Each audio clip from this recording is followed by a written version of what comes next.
In 2006, Microsoft set out to kill the iPod, determined to break Apple's 75% market grip and dethrone a product that had already sold over 100 million units. Armed with cash, ego, and a team led by Ballmer, Allard, and Bach, they launched the Zune. Within months, it became one of tech's most infamous disasters. Why did Microsoft's war against Apple go so wrong so fast?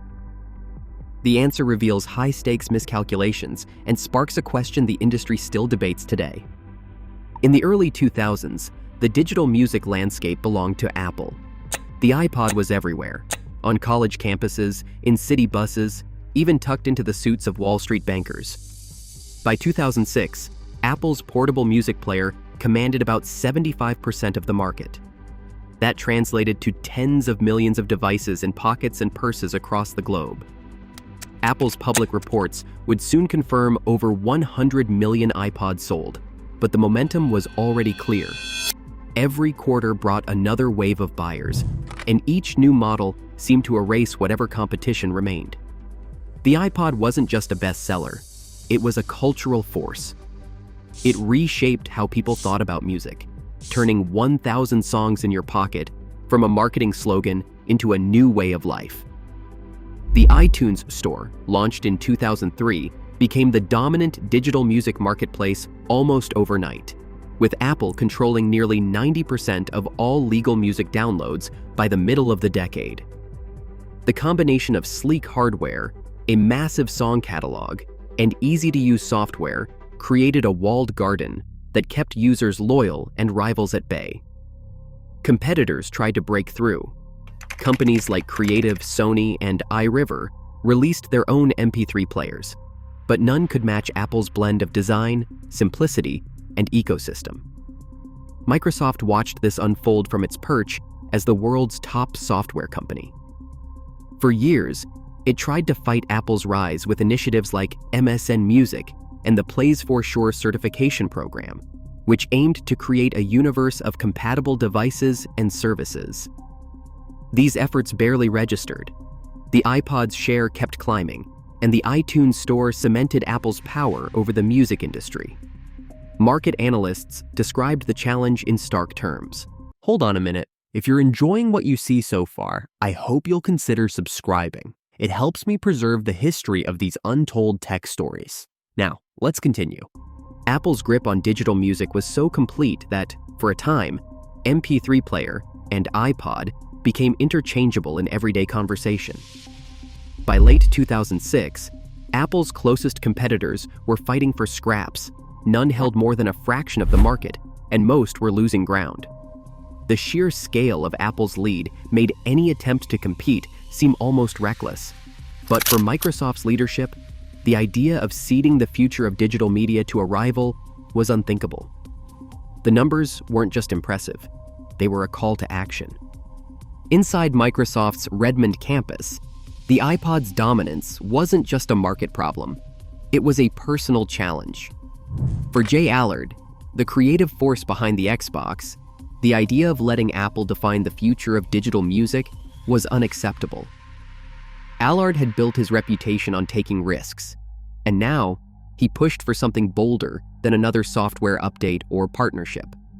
He wanted Microsoft to control everything: the hardware, the software, and the music service. This was the kind of vertical integration that had made the iPod and iTunes unstoppable, and Allard believed it was the only way to compete. Robbie Bach, president of Microsoft's Entertainment and Devices division, was tasked with turning that vision into reality. Bach had overseen the Xbox's unlikely climb from industry joke to gaming powerhouse. Now, he was being asked to do the same in music. The stakes were clear. Microsoft needed a device that could not only rival the iPod, but also restore the company's credibility with consumers. Bach brought together a team from across the company: engineers from Xbox, designers from Windows, marketers from MSN Music. The project was given the codename Argo, a nod to the ship from Greek mythology, hinting at a journey into unknown waters. Steve Ballmer, Microsoft's CEO, signed off on the plan. Ballmer was never one for half measures. He approved a budget that ran into the hundreds of millions, demanding results on an aggressive timeline. The goal was explicit: reach at least 10% market share in the first year, then go after Apple's lead. Internal strategy memos laid out the ambition. Microsoft would build a music ecosystem from the ground up, with its own device, its own store, and its own rules. The Xbox's success had shown that Microsoft could win in hardware if it committed fully. But this time, the company was moving even faster. The team was told to break from the old Windows Everywhere model. No more relying on third-party partners or certification programs. Argo would be built in-house, with every detail under Microsoft's control. Not everyone agreed with the approach. Some executives warned that abandoning Plays for Sure, Microsoft's existing music platform, would alienate hardware partners and confuse customers.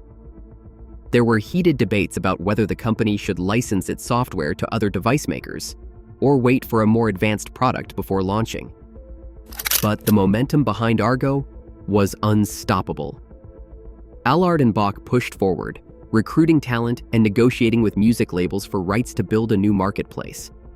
The mandate was clear: create an iPod killer, or risk being left behind as digital music reshaped the industry.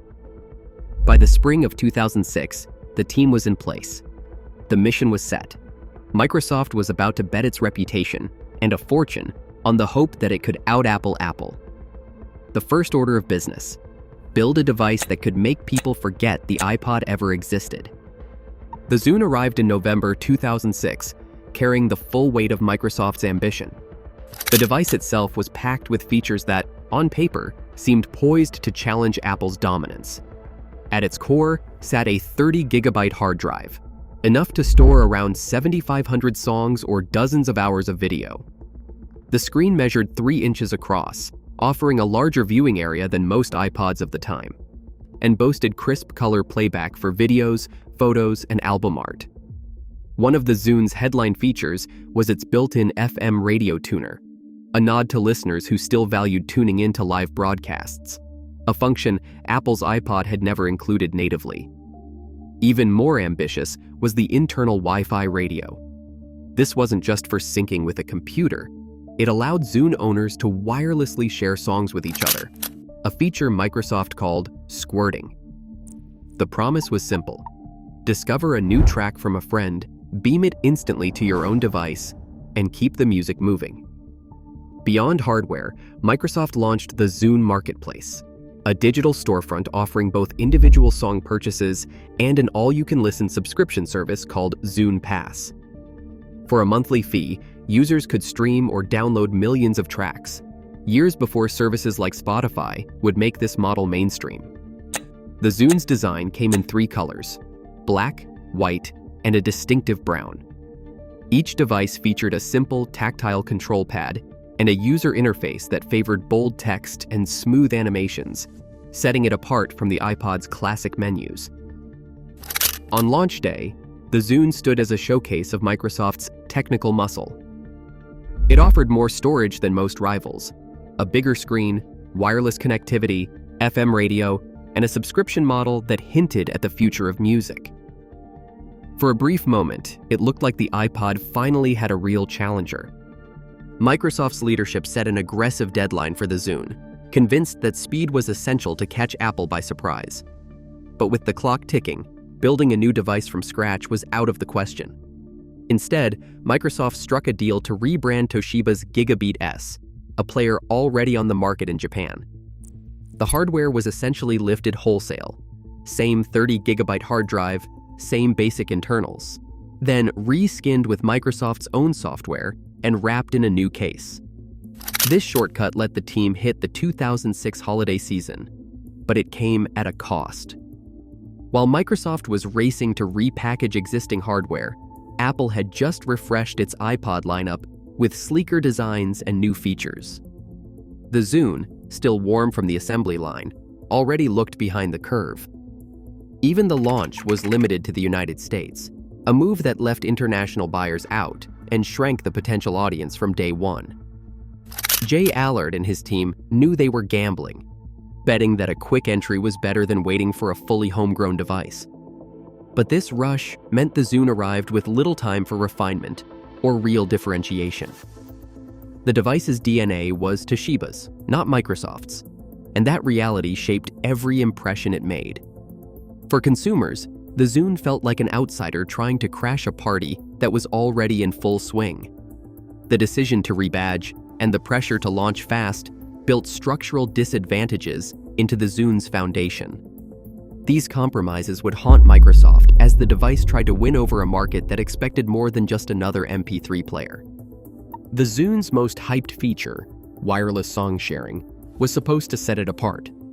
Microsoft called it squirting, promising music would flow instantly from one device to another. But the reality was a letdown. Every shared track was shackled by digital rights management. A strict rule allowed a song to be played only 3 times or kept for 3 days, whichever came first. After that, the music simply vanished. Friends couldn't hang on to a favorite track, and entire playlists disappeared before the next weekend. Even worse, the sharing only worked for songs bought from the Zune marketplace. Anything ripped from a CD or downloaded elsewhere was off limits. For a device built around the idea of community, the fine print made sharing feel more like a demo than a revolution. The disappointment didn't end with sharing. The Zune's desktop software, required for managing music and loading the device, quickly became a source of frustration. Early reviews pointed to sluggish performance, frequent crashes, and a confusing interface. Users reported long sync times, failed transfers, and a client that hogged system resources. Unlike Apple's iTunes, which had years of polish and a massive library, the Zune software felt rushed, missing features, slow updates, and spotty compatibility with Windows versions. For many, the experience of just getting music onto the device was a chore. These issues weren't just minor annoyances. They clashed with Microsoft's promise of a seamless, social music experience. The 3-play, 3-day rule turned a headline feature into a punchline among early adopters. The clunky desktop client made even simple tasks feel complicated. For users who expected the Zune to deliver on its bold claims, the reality was a string of small disappointments that added up fast. Word spread quickly in online forums and tech reviews, feeding a sense that the Zune's biggest innovations were all bark and no bite. The credibility Microsoft hoped to build was slipping away, one broken promise at a time. Microsoft poured millions into Zune's launch, determined to make a splash. But the first thing people noticed wasn't the wireless sharing or the subscription service. It was the color. Zune's brown model, championed by Jay Allard as a bold statement, quickly became a punchline. Tech blogs and late-night hosts piled on, comparing it to everything from mud to old couches. The brown Zune became internet shorthand for a product that didn't get it. The trouble ran deeper than color choices. Microsoft's marketing campaign, built around the slogan, "Welcome to the Social," promised a new kind of music community. Animated ads and campus ambassador programs tried to spark excitement, but the message never landed. Apple's ads made the iPod look like a ticket to a cooler world. Zune's marketing felt abstract and out of touch, filled with swirling graphics and little connection to real life. Focus groups had warned that the campaign was confusing, but the company pressed ahead, convinced it could manufacture buzz with sheer volume and spend. Behind the scenes, another problem was brewing. For years, Microsoft had pushed the Plays for Sure program, urging hardware partners like Creative and Samsung to build devices compatible with its music platform. The Zune's launch ended all that overnight. Microsoft dropped Plays for Sure, leaving partners stranded and customers with libraries of music that wouldn't work on the new device. Retailers, already skeptical of Zune's late arrival and odd branding, now had to explain to angry buyers why their collections were suddenly obsolete. Some partners felt betrayed, and their support for Microsoft's music efforts evaporated. Robbie Bach, the executive tasked with making Zune a hit, had staked his reputation on a fresh start. But the brand's debut brought ridicule, not respect. Retailers ordered cautiously, worried about slow sales and the risk of unsold inventory. Consumers, bombarded with mismatched messaging, and haunted by memories of abandoned Microsoft music projects, hesitated to buy in. The Zune's image problem wasn't just about color. It was a warning sign that Microsoft, for all its resources, had misread the culture it was trying to conquer. Sales figures told the story before the headlines did. By 2008, Zune's share of the US portable music player market was less than 10%, nowhere close to the double-digit goal Microsoft had set. Apple's iPod continued to outsell all rivals, leaving Zune stuck in a distant second place, its presence barely registering in most retail reports. SEC filings from Microsoft's Entertainment and Devices division revealed the financial toll. In the quarter ending December 2006, the division posted a $289 million loss, much of it attributed to Zune's launch costs and unsold inventory. Industry analysts estimated that, across several years, Zune's losses stretched well into the hundreds of millions. Retailers, once courted with marketing dollars and promises of a new era, began to pull back. Orders shrank, shelf space dwindled, and some chains quietly discounted or even dropped the Zune altogether. Steve Ballmer faced mounting questions from investors and the board about the wisdom of the push. For a company used to dominating markets, the numbers were a cold reality check. The economic pain was clear, and the confidence that once powered the Zune project was starting to unravel. On December 31st, 2008, Zune owners around the world woke up to find their devices frozen on the loading screen. Every 30-gigabyte Zune, regardless of location, locked up at midnight, an instant global malfunction. The cause was a leap year bug buried deep in the device's firmware. As the clock ticked over to the last day of the year, the software couldn't handle the extra day, trapping the device in an endless restart loop. News of the freeze spread quickly across tech blogs and social media, sparking a wave of ridicule. For Microsoft, the timing couldn't have been worse. The engineering team scrambled through the night, piecing together the problem as reports poured in from every continent. The solution, when it came, was almost as embarrassing as the bug itself. Wait until January 1st, let the battery run down, and then reboot. There was no patch, no fix, just the hope that the new year would reset the clock.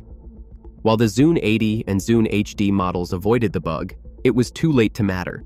The leap year meltdown became a punchline, sealing the Zune's reputation as a failed experiment.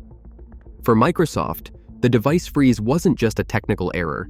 It was the final public humiliation in a campaign already battered by setbacks.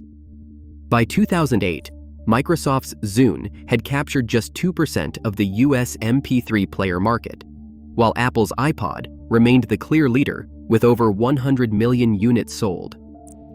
The evidence shows Microsoft's late entry, rushed hardware, and a misjudged marketing campaign all contributed to Zune's rapid decline. Financial filings confirm that the Zune project resulted in hundreds of millions of dollars in write-offs, and the infamous leap year freeze on December 31st, 2008, became a symbol of its technical missteps. Yet, the full details of Microsoft's internal debates and the precise decision points that led to key miscalculations remain partly undisclosed in corporate records. Today, Zune's early subscription model and wireless sharing foreshadowed features that are now standard in digital music. The Zune story stands as a documented lesson. Even a tech giant with vast resources cannot overcome timing, consumer loyalty, and ecosystem power with features alone. Thank you for watching. I'd be genuinely interested in hearing your opinion on this in the comments. If you want to see more videos like this, please make sure to subscribe. There's much more to come.